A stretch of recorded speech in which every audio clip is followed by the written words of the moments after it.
When Liv Golf hit the ground running, there were tons of controversies and lawsuits, with many accusing the management of causing a feud in the golf world and its sponsors, the Saudi Arabian government, of sport washing. But they managed to hold their ground and seem to be doing well. The league has completed its first team championship, and there are many speculations about what the future holds for its fans and players next season. Stick around as we look at Liv's much talked about inaugural season and the biggest winners and losers of this year's events. If you're one of those fans that want something you can relate to aside from golf, then you did enjoy the tournament because Liv Golf provided all the side attractions and entertainment along with the 72-hole stroke play tournament. The events comprised loud music, fanfare, festivals, and, as expected, golf activities. These golf activities included mini golf challenges and a performance center that makes you wonder if you're attending the traditional golf event we all know or a music festival. Despite getting off to a rocky start and the unending allegations, Liv Golf still found a way to make the events fun-filled and spectacular. Speaking about what happened on the course, the biggest winners were the Four Aces team. The team, captained by Dustin Johnson and comprised of Pat Perez, Taylor Gooch, and Patrick Reed, was crowned the inaugural Liv Golf Series Team Championship winners, winning a whopping $16 million share of a $50 million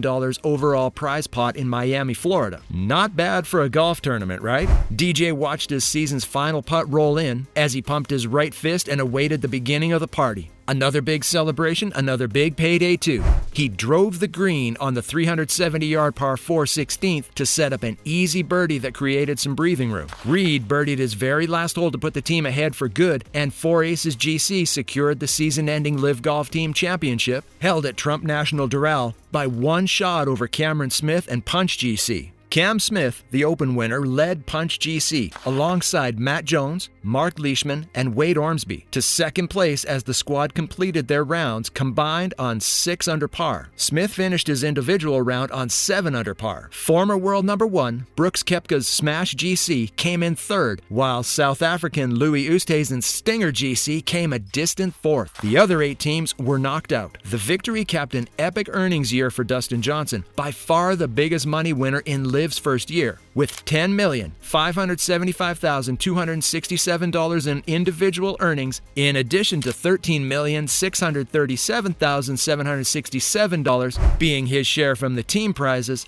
including his $18 million for winning the season-long individual title. Dustin Johnson finished with $35 million in earnings, which is 14% of the $255 million in purses and bonuses won by all Liv players in its inaugural year. "It's been amazing," Johnson said. "The fans obviously are what makes it. This week has been pretty incredible. This whole season just got better and better, with the finale being totally unbelievable." Pat Perez also gave it up to the fans while expressing his excitement. "I feel unbelievable. The whole season has been fantastic, and the finale, on the other hand, was pretty exciting. And this is not just because we won after all. Everyone, even the fans, are the real winners, but we achieved what they thought we couldn't," he concluded. "Makes me feel great," Reed remarked. 68 players participated in the regular season events, and 48 made over $1 million each. In fact, by the 17th event, 15 players had made more than $4 million each. However, the players have most likely lost the chance to participate in major golf tournaments such as the Majors, President's Cup, and Ryder Cup. Also, since the World Golf Ranking doesn't recognize Liv events, none of their impressive plays will help the players' world ranking. You see, looking at the official World Golf Ranking, as 2022 comes to an end, you might be forgiven for thinking that the players Liv have attracted are not that prominent, and that's because while the Saudi-backed golf may be able to offer astonishing wealth to those who play on it, it can't offer world ranking points. That means even some of this year's best performing players find themselves plummeting in the rankings. But just how far have some of the first golfers to sign for the venture fallen? At the start of the year, Johnson comfortably occupied the world number 3 spot. The American maintained the form that got him there during the year, surpassing $35 million in prize money during Liv Golf's maiden season and captaining his Four Aces GC squad as it dominated. Nevertheless, as the year comes to a close, Dustin is nowhere to be found in the top 40 as he ends the year at world number 41. It'll interest you to know that it's not just Johnson who has witnessed a dramatic fall in his OWGR. The Spanish pro golfer Sergio Garcia began the year ranked 45 in the world rankings, but by the penultimate penultimate week of the year, the 42-year-old is languishing as world number 112. Meanwhile, Kevin Na has fallen from 29 to world number 48 over the same time frame. Well, at least he's eligible for next year's Masters, but there's no such luck for either Lee Westwood or Ian Poulter. The latter began the year just outside the all-important top 50, placed at world number 54, but ended it outside the top 100 as he is currently world number 138.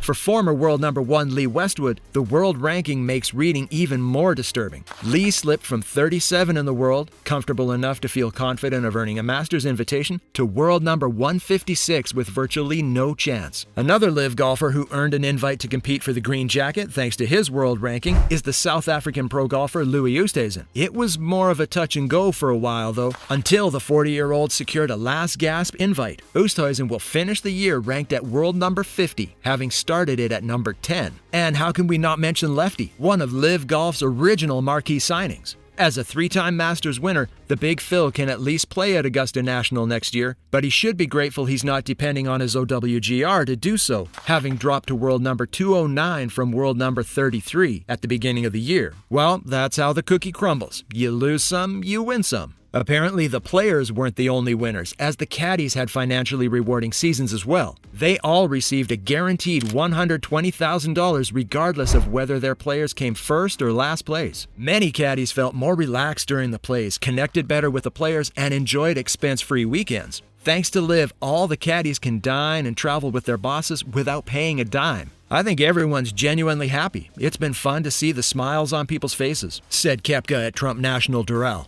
I think the way there's food for the caddies, how they're treated like human beings, I think that's really nice as well. I've seen both sides, and not everybody has. Koepka used the same line back in September about caddies being treated like human beings. And while it's an indirect comparison to the way PGA and DP World Tours treat caddies, there is, however, a stark difference in a looper's experience with the Rebel Tour compared to the various tours. The tour was great to us, and it was a great place to work. Liv Golf is just better quality of work for the caddies, said Austin Johnson, brother and caddy to Dustin Johnson. I'm the most spoiled caddy in golf's history, he continued. Don't get me wrong, but like most of these guys, it's life-changing to have all their expenses paid for. I mean, they show up to work and know they're going to get a huge paycheck. It's really amazing. I'm not trying to talk bad about the PGA Tour, I'm only highlighting how great it is out here. Liv is up to a promising start if it can fine-tune its team championship format. While Liv Golf was celebrating its inaugural event, the PGA Tour counted its losses. The tour lost some outstanding players, such as Dustin Johnson and Cam Smith. Other great players who jumped ship include Phil Mickelson, Brooks Koepka, and Bryson DeChambeau. Liv also made a move for Tiger Woods, but the billionaire pro golfer couldn't turn his back on the PGA Tour, even for a deal that reportedly offered almost $1 billion.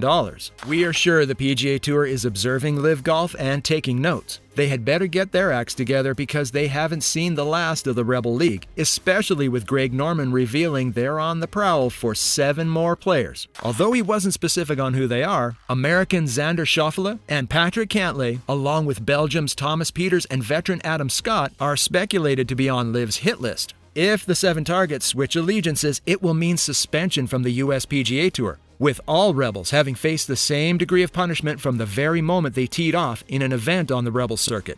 Well, there we have it. After several months of controversies, legal dramas, field changes, and a whole lot of noise, Liv Golf's inaugural season is now in the history books. But what do you make of Liv's inaugural season? Should we expect the same measure of success in 2023? We'll catch you in the next one.